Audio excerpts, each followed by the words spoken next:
ഈ വരുന്ന ദിവസങ്ങളിൽ നിങ്ങളുടെ ഫ്രണ്ട്സിൻ്റെ എന്തെങ്കിലും ഗെറ്റ് ടുഗദർ അല്ലെങ്കിൽ എന്തെങ്കിലും ഒരു കല്യാണം അങ്ങനെ മേജർ ഫങ്ഷനായിട്ട് എന്തെങ്കിലും ഉണ്ടോ? അതിന് നിങ്ങൾക്ക് വെയിറ്റ് കുറയ്ക്കണം എന്ന ആഗ്രഹമുണ്ടോ? നിങ്ങൾക്ക് ഇഷ്ടപ്പെട്ട ഒരു ഡ്രസ്സ് അത് ധരിക്കാൻ പറ്റാതെ നിങ്ങൾ വിഷമിച്ചിരിക്കുകയാണോ? എന്നാൽ അങ്ങനെയാണെന്നുണ്ടെങ്കിൽ വെറും 7 ദിവസം കൊണ്ട് 5 കിലോ വരെ പട്ടിണി കിടക്കാതെ ഹെൽത്തി ആയിട്ടുള്ള ഭക്ഷണങ്ങൾ കഴിച്ചുകൊണ്ട് വെയിറ്റ് കുറയ്ക്കാൻ പറ്റുമെന്ന് പറഞ്ഞാൽ നിങ്ങൾ വിശ്വസിക്കുമോ? അത് സാധിക്കും. അതിന് 10 ഈസി ടിപ്സാണ് ഞാൻ നിങ്ങൾക്ക് പറഞ്ഞു തരാൻ പോകുന്നത്. ഇതിൽ 10ാമത്തെ കാര്യം പലരും തെറ്റായിട്ടുള്ള രീതിയിലാണ് അത് ചെയ്യാറ്. അപ്പോൾ ഈ വീഡിയോ ശ്രദ്ധിച്ച് കേൾക്കുക. ഇതിൽ തന്നെ ഈ ഡയറ്റ് ഒരു പെട്ടെന്ന് വെയിറ്റ് കുറയ്ക്കാനായിട്ടുള്ളതാണ്, അല്ലാതെ സ്ഥിരമായിട്ട് കണ്ടിന്യൂസ് ആയിട്ട് കൊണ്ടുപോകേണ്ട ഒരു ഡയറ്റ് രീതിയല്ല. നിങ്ങൾക്ക് വേറെ എന്തെങ്കിലും ആരോഗ്യ പ്രശ്നമുണ്ട് എന്നുണ്ടെങ്കിൽ തീർച്ചയായിട്ടും ഒരു ഡോക്ടറെ കൺസൾട്ട് ചെയ്തതിന് ശേഷം മാത്രം ഈ ഒരു ഡയറ്റ് പ്ലാൻ കണ്ടിന്യൂ ചെയ്യുക. ഇത് നിങ്ങളുടെ doctor Jumana Haseena ji, doctor Jumana's homeo care, Valliyode, Palakkad.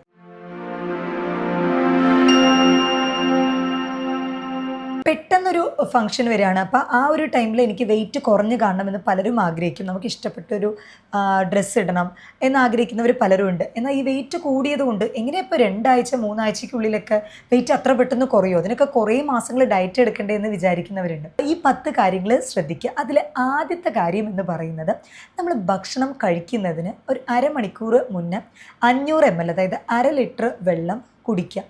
ഇങ്ങനെ കുടിക്കുന്ന സമയത്ത് വയറ് ഫില്ലിംഗ് ആയിട്ടിരിക്കും. നമുക്ക് ഭക്ഷണം പോർഷൻ കൺട്രോൾ ചെയ്യാനായിട്ട് സാധിക്കും. വളരെ കുറച്ച് രീതിയിൽ മാത്രം നമുക്ക് ഭക്ഷണം എടുക്കാനായിട്ട് പറ്റും. മാത്രമല്ല നമ്മുടെ മെറ്റബോളിസം അതിൻ്റെ റേറ്റ് കൂട്ടാനും വളരെയധികം സഹായകരമാണ്. ഇതാണ് ആദ്യത്തെ നമ്മൾ ശ്രദ്ധിക്കേണ്ട പോയിന്റ്. രണ്ടാമത്, നമ്മുടെ കിച്ചണിൽ നിന്നും വെളുത്ത സംഭവങ്ങൾ, അതായത് വെളുത്ത സാധനങ്ങൾ, വെളുത്ത അരി, അതേപോലെ തന്നെ റിഫൈൻഡ് മൈദ, പഞ്ചസാര, ഇതൊക്കെ മാറ്റി വയ്ക്കുക. പാലുൾപ്പെടെ വെളുത്ത വൈറ്റ് ആയിട്ടുള്ള എല്ലാ ഐറ്റംസും ഒഴിവാക്കുക. പരമാവധി വെളുത്ത അരിക്ക് പകരം കുത്തരി, അതേപോലെ ബ്രൗൺ റൈസ്, ഇത് കൂടുതലായിട്ടും ഉപയോഗിക്കാനായിട്ട് ശ്രദ്ധിക്കുക. പഞ്ചസാര പാടെ തന്നെ ഒഴിവാക്കുക. മൈദയ്ക്ക് പകരം നിങ്ങൾക്ക് ഗോതമ്പിൻ്റെ പ്രോഡക്റ്റ്, വീറ്റ് പ്രോഡക്റ്റുകൾ ഉപയോഗിക്കാനായിട്ട് ശ്രദ്ധിക്കുക. മൂന്നാമതായിട്ട് നിങ്ങൾ ശ്രദ്ധിക്കേണ്ടത് നിങ്ങളുടെ ഉറക്കത്തിൻ്റെ ടൈമാണ്. 7 മുതൽ 8 മണിക്കൂർ ഉറക്കം വളരെയധികം അത്യാവശ്യമാണ്. ഇങ്ങനെ ഉറങ്ങുമ്പോഴാണ് നമ്മുടെ ശരീരത്തിൽ കൊഴുപ്പ് അലിയിച്ച് കളയാനായിട്ട് സഹായിക്കുന്നത്. ഫാറ്റ് മെറ്റബോളിസം കൂട്ടുന്നത് നമ്മൾ ഉറങ്ങുന്ന ടൈമിലാണ്. മാത്രമല്ല സ്ട്രെസ് ഹോർമോൺ എന്ന് പറയുന്ന കോർട്ടിസോളും വളരെ ചെറിയ അളവിൽ അത് കുറഞ്ഞു വരും നമ്മൾ പ്രോപ്പർ ഉറക്കം കിട്ടിക്കഴിയുമ്പോൾ. അപ്പോൾ 7 മുതൽ 8 മണിക്കൂർ ദിവസം നമ്മൾ ഉറങ്ങുന്നുണ്ടെന്ന് ഉറപ്പുവരുത്തുക. അതാണ് നമ്മൾ മൂന്നാമത് ശ്രദ്ധിക്കേണ്ടത്. നാലാമത്, നമ്മൾ കഴിക്കുന്ന ഭക്ഷണം ചവച്ച് അരച്ച് കഴിക്കാനായിട്ട് ശ്രദ്ധിക്കുക. കാരണം കൂടുതൽ നേരം നമ്മൾ ഓരോ വായും നമ്മളൊരു 10-15 പ്രാവശ്യം ചവച്ചരച്ച് കഴിക്കുന്ന ടൈമിൽ നമ്മുടെ വയറ് പെട്ടെന്ന് തന്നെ കുറച്ച് കഴിക്കുമ്പോഴേക്കും തന്നെ ഫില്ലിംഗ് ആയിട്ട് തോന്നും. അപ്പോൾ ലെപ്റ്റിൻ എന്നുള്ളൊരു ഹോർമോൺ ചുരുക്കുന്നുണ്ടാവും. സാറ്റൈറ്റിക് ഫീലിംഗ്, നമുക്ക് മതി, ഭക്ഷണം മതി എന്നൊരു തോന്നൽ വരും. അതുകൊണ്ട് തന്നെ എല്ലാ ഭക്ഷണങ്ങളും കഴിക്കുന്ന ടൈമിൽ ഓരോ വായും നന്നായി ചവച്ച് അരച്ച് കഴിക്കാനായിട്ട് ശ്രദ്ധിക്കുക. ഇത് നിങ്ങൾ അറിയാതെ തന്നെ നിങ്ങളുടെ ബ്രെയിനിന് സിഗ്നൽ നൽകുകയും ചെയ്യും. പോർഷൻ കൺട്രോൾ ചെയ്യാൻ ഏറ്റവും ബെസ്റ്റ് ആയിട്ടുള്ളൊരു ഓപ്ഷനാണ് ഈ 4ാമത്തെ ഓപ്ഷൻ എന്ന് പറയുന്നത്. ഇനി 5ാമത്, ദിവസവും നിങ്ങൾ കഴിക്കുന്ന രാത്രി അത്താഴം രാത്രി 6 അല്ലെങ്കിൽ 7 ആ ഒരു ടൈമോട് കൂടി തന്നെ നിർത്താനായിട്ട് ശ്രദ്ധിക്കുക. കാരണം ഇങ്ങനെ ചെയ്യുന്ന ടൈമിൽ നമ്മുടെ ബോഡി ഇൻ്റർമിറ്റൻറ്റ് ഫാസ്റ്റിംഗ്, ഒരു റീസെറ്റ് മോഡിലോട്ട് പോകും. അതുകൊണ്ട് തന്നെ ഇൻസുലിൻ്റെ ഹൈപ്പ്, നമ്മൾ രാത്രി വൈകി ഭക്ഷണം കഴിക്കുമ്പോൾ ഇൻസുലിൻ വളരെ തോതിൽ കൂടുകയും ചെയ്യും. ഇൻസുലിൻ കൂടിക്കഴിഞ്ഞാൽ പിന്നെ ഫാറ്റിൻ്റെ ആ ഒരു മെറ്റബോളിസം, കൊഴുപ്പ് അലിയിച്ച് കളയാനുള്ള ഒരു സിഗ്നൽ നമ്മുടെ ബ്രെയിൻ തരില്ല. ഇൻസുലിൻ കൂടുതലാണ് എന്നുള്ള ഒരു കാരണം കൊണ്ട് നമ്മുടെ ഫാറ്റ് അലിയിച്ച് കഴിഞ്ഞ് അതുവഴി നമുക്ക് എനർജി കിട്ടുന്നത്, ഊർജ്ജം നൽകുന്നത് നമ്മുടെ ബ്രെയിന് സ്റ്റോപ്പ് ചെയ്യും. അപ്പോൾ അത് കുറയ്ക്കാൻ വേണ്ടിയിട്ട് പരമാവധി 6 മണി 7 മണി ഈ ഒരു ടൈമിനുള്ളിൽ തന്നെ ഭക്ഷണം, രാത്രിത്തെ അത്താഴം എടുത്തു നിർത്താനായിട്ട് ശ്രദ്ധിക്കും. അങ്ങനെ ആകുമ്പോൾ അടുത്ത ദിവസം 8 മണി വരെ എന്ന് പറയുമ്പോൾ നമുക്കൊരു 12 hours 12 മണിക്കൂർ നമുക്ക് ഫാസ്റ്റിംഗ് ആയിട്ടുള്ള ഇൻ്റർമിറ്റൻറ്റ് ഫാസ്റ്റിംഗ് പോലുള്ള ടൈം കിട്ടും. ഈ ഒരു ടൈം നമ്മുടെ ബോഡി റീസെറ്റ് ചെയ്യാനായിട്ടും ഇൻസുലിൻ അധികം ചുരക്കാത്തത് കൊണ്ട് നമ്മുടെ ബ്രെയിൻ സിഗ്നൽ ചെയ്യുന്നത് നമ്മുടെ ലിവറിലും അതുപോലെ തന്നെ മറ്റ് അവയവങ്ങളിലൊക്കെ അടിഞ്ഞു കൂടിയിട്ടുള്ള കൊഴുപ്പിനെ പെട്ടെന്ന് അലിയിച്ചിട്ട് അതുവഴി എനർജി നമുക്ക് ആവശ്യമുള്ള, ശരീരത്തിന് ആവശ്യമായിട്ടുള്ള ഊർജ്ജം ഉൽപ്പാദിപ്പിക്കാനായിട്ട് ബ്രെയിന് സിഗ്നൽ ചെയ്യും. അപ്പോൾ ഈ ഒരു കാര്യം 5ാമത് പറഞ്ഞ കാര്യം ശ്രദ്ധിക്കുക. 6ാമത് കാര്യം, നിങ്ങളുടെ ഭക്ഷണത്തിൽ കൂടുതലായിട്ടും ഫൈബർ, നാരുകൾ അധികം അടങ്ങിയിട്ടുള്ള ഭക്ഷണങ്ങൾ ഉൾപ്പെടുത്താനായിട്ട് ശ്രദ്ധിക്കുക. എന്തുകൊണ്ടാണ് ഈ നാരുകൾ അധികം ഉൾപ്പെടുത്തണമെന്ന് പറയുന്നത്? നമ്മൾ പ്രോട്ടീൻ അതേപോലെ തന്നെ അന്നജം ഇതിനൊക്കെക്കാളും ഫൈബർ അധികം കൂട്ടിക്കഴിയുമ്പോൾ നമ്മൾ ചിലപ്പോൾ ഒരു ബൗളോ അല്ലെങ്കിൽ കുറച്ച് അധികം കൂട്ടിക്കഴിച്ചാലും അതിൻ്റെ കാലറി വളരെ കുറവായിരിക്കും. മാത്രമല്ല എളുപ്പം ഡൈജസ്റ്റ് ആവുകയും ചെയ്യും. ഇത് നമ്മുടെ കൊഴുപ്പിനെ അലിയിച്ച് കളയാനാണ് സഹായിക്കുന്നത്. അപ്പോൾ നാരുകൾ അധികം അടങ്ങിയിട്ടുള്ള ഭക്ഷണങ്ങൾ, അത് ഇലക്കറികൾ, അതേപോലെ തന്നെ ഫ്രൂട്ട്സ്, വെജിറ്റബിൾസ്, ചീരകൾ, പച്ചക്കറികളും കൂടുതലായിട്ട് എടുക്കാനായിട്ട് ശ്രദ്ധിക്കുക. ഭക്ഷണത്തിൻ്റെ ഒരു അരഭാഗത്തോളം ഈ ഒരു ഫൈബർ കണ്ടൻറ്റ്, നാരുകൾ അധികം അടങ്ങിയിട്ടുള്ള ഭക്ഷണങ്ങൾ രാവിലെ ബ്രേക്ക്ഫാസ്റ്റിനും അതേപോലെ തന്നെ ഉച്ചയ്ക്കും രാത്രി അത്താഴത്തിനൊക്കെ ഇത് റെഗുലറായിട്ട് തന്നെ നിങ്ങളുടെ ഭക്ഷണത്തിൽ ഫൈബർ ഒരു പോർഷൻ ഉണ്ടോ എന്നുള്ളത് ശ്രദ്ധിക്കുക. കാരണം അത് നിങ്ങളുടെ വയറിനെ പെട്ടെന്ന് ഫില്ലിംഗ് ആക്കുകയും ചെയ്യും. മാത്രമല്ല മെറ്റബോളിസത്തിൻ്റെ റേറ്റ് കൂട്ടുകയും ചെയ്യും. എന്നാൽ പ്രോട്ടീനോ കാർബ്സോ കഴിക്കുന്ന രീതിക്ക് ഫാറ്റിൻ്റെ ഒരു അക്യുമുലേഷൻ ഉണ്ടാവില്ല. അപ്പോൾ അതാണ് നിങ്ങൾ 6ാമത് ശ്രദ്ധിക്കേണ്ട കാര്യം, നാരുകൾ അധികം അടങ്ങിയിട്ടുള്ളത്. 7ാമത്, ദിവസവും രാവിലെ വെറും വയറ്റിൽ അരമണിക്കൂർ നടക്കുക. ഇങ്ങനെ നടക്കുന്ന ടൈമിൽ നമ്മുടെ ശരീരത്തിൻ്റെ കോർട്ടിസോൾ ലെവലും കുറയും.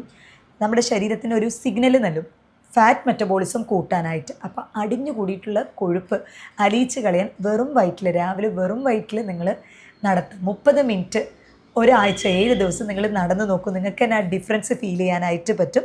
ഇതാണ് നിങ്ങൾ 7ാമത് ശ്രദ്ധിക്കേണ്ട കാര്യം. അതേപോലെ നിങ്ങൾ കഴിക്കുന്ന ഭക്ഷണത്തിൽ ഉപ്പിൻ്റെ അളവ് പരമാവധി കുറയ്ക്കുക. ഞാൻ നേരത്തെ ആദ്യമേ പറഞ്ഞിരുന്നു വൈറ്റ് ആയിട്ടുള്ളതെല്ലാം തന്നെ അവോയ്ഡ് ചെയ്യുക എന്നുള്ളത്. അതുപോലെ ഈ ഉപ്പിന് പകരം നിങ്ങൾ റോക്ക് സോൾട്ട് അല്ലെങ്കിൽ ഹിമാലയൻ പിങ്ക് സോൾട്ട് എടുക്കാനായിട്ട് ശ്രദ്ധിക്കുക. അതിൻ്റെ അളവ് പരമാവധി കുറയ്ക്കുക. കാരണം ഈ ഉപ്പ് അമിതമായിട്ട് നമ്മുടെ ശരീരത്തിൽ ചെന്ന് കഴിയുമ്പോൾ നീര് അധികം കെട്ടി നിൽക്കാനായിട്ട്, അതായത് ജലാംശത്തിന് കൂടുതലായിട്ടും അത് വലിച്ചെടുക്കും. അപ്പം നീർക്കെട്ട് കാരണവും ചിലർക്ക് വെള്ളം കൂടുതൽ ശരീരത്തിൽ നിൽക്കുന്നത് കൊണ്ടും വെയിറ്റ് കൂടി കാണാറുണ്ട്. അപ്പോൾ അതുകൊണ്ട് ഉപ്പിൻ്റെ അളവ് പരമാവധി റെസ്ട്രിക്റ്റ് ചെയ്യുക. ചിലപ്പോൾ ഭക്ഷണത്തിൽ ഉപ്പിൻ്റെ അളവൊക്കെ കുറയ്ക്കും. എന്നാൽ നമ്മൾ കഴിക്കുന്ന സ്നാക്സ് പലപ്പോഴും നമ്മൾ ശ്രദ്ധിക്കാറില്ല. അത് നോക്കിക്കഴിഞ്ഞാൽ അറിയാം അതിൻ്റെ സോൾട്ടിൻ്റെ കണ്ടൻറ്റ് എത്ര, ഷുഗറിൻ്റെ കണ്ടൻറ്റ് എത്രയെന്ന് പറയും. അപ്പോൾ അതുപോലുള്ള ചിപ്സുകളും സ്നാക്കുകൾ, ബേക്കറി ഐറ്റം പരമാവധി ഒഴിവാക്കാനായിട്ട് ശ്രദ്ധിക്കുക. ഉപ്പിൻ്റെ അളവ് നിങ്ങൾ ശ്രദ്ധിക്കുക. 9ാമത് നിങ്ങൾ ശ്രദ്ധിക്കേണ്ട കാര്യം എന്ന് പറയുന്നത്, നമ്മൾ രാവിലെയും വൈകിട്ടും ഒക്കെ തന്നെ ചായ കുടിച്ച് ശീലിച്ചവരായിരിക്കും, പാൽ ചായ. അപ്പോൾ പാല് അതേപോലെ ടീ, ഈ ഒരു തേയിലയുടെ കോമ്പിനേഷൻ എന്ന് പറയുന്നത് നിങ്ങളുടെ മെറ്റബോളിസം സ്ലോ ഡൗൺ ആക്കും. ശരീരത്തിൻ്റെ റേറ്റ് ഭയങ്കര സ്ലോ ഡൗൺ ആക്കാനായിട്ട് തുടങ്ങും. അപ്പോൾ പാലുൽപ്പന്നങ്ങളും പരമാവധി ഒഴിവാക്കുക. അപ്പോൾ പാൽ അതേപടി കഴിക്കുന്നത് പരമാവധി ഒഴിവാക്കിയിട്ട് ഈ ഒരു പാൽ ചായക്ക് പകരം നിങ്ങൾക്കൊരു സബ്സ്റ്റിറ്റ്യൂട്ട്, ഒന്നെങ്കിൽ ഗ്രീൻ ടീ എടുക്കുക, അല്ലെങ്കിൽ കോഫി നല്ലതാണ്, ബ്ലാക്ക് കോഫി അല്ലെങ്കിൽ ബ്ലാക്ക് ടീ നല്ലതാണ്. അതിൽ ഏറ്റവും ബെസ്റ്റ് എന്ന് പറയുന്നത് ബ്ലാക്ക് കോഫി. അതിൽ കുറച്ച് ടർമറിക്, കുറച്ച് മഞ്ഞൾ ആഡ് ചെയ്യുക. കാരണം അതിലടങ്ങിയിട്ടുള്ള കുർക്കുമിൻ കണ്ടൻറ്റ് പൂർണ്ണ രീതിക്ക് വലിച്ചെടുക്കാനായിട്ട് ഈ ഒരു കോഫിയുടെ കോമ്പിനേഷൻ വളരെയധികം ഹെൽപ്ഫുള്ളാകും. ഇത് ഗോൾഡൻ കോഫി എന്നാണ് പറയുക. നമ്മുടെ വെയിറ്റ് ലോസിന് ഏറ്റവും ഹെൽപ്ഫുൾ ആയിട്ടുള്ള ഒന്നാണ് ഈ ഗോൾഡൻ കോഫി എന്ന് പറയുന്നത്. അപ്പോൾ ഇനി മുതൽ നിങ്ങൾ സാധാരണ പാൽ ചായയോ അല്ലെങ്കിൽ പാൽ കോഫിയോ നിങ്ങൾ എടുക്കുന്ന ശീലമുള്ളവരാണ് എന്നുണ്ടെങ്കിൽ അതിന് പകരം ഗ്രീൻ ടീ അല്ലെങ്കിൽ ബ്ലാക്ക് ടീ. ഇനി 10ാമത് പറയേണ്ട കാര്യം, ഇതിൽ പലരും ഇതൊരു തെറ്റായിട്ടുള്ള രീതിക്കാണ് ഇത് ചെയ്യാറുണ്ടാവുക.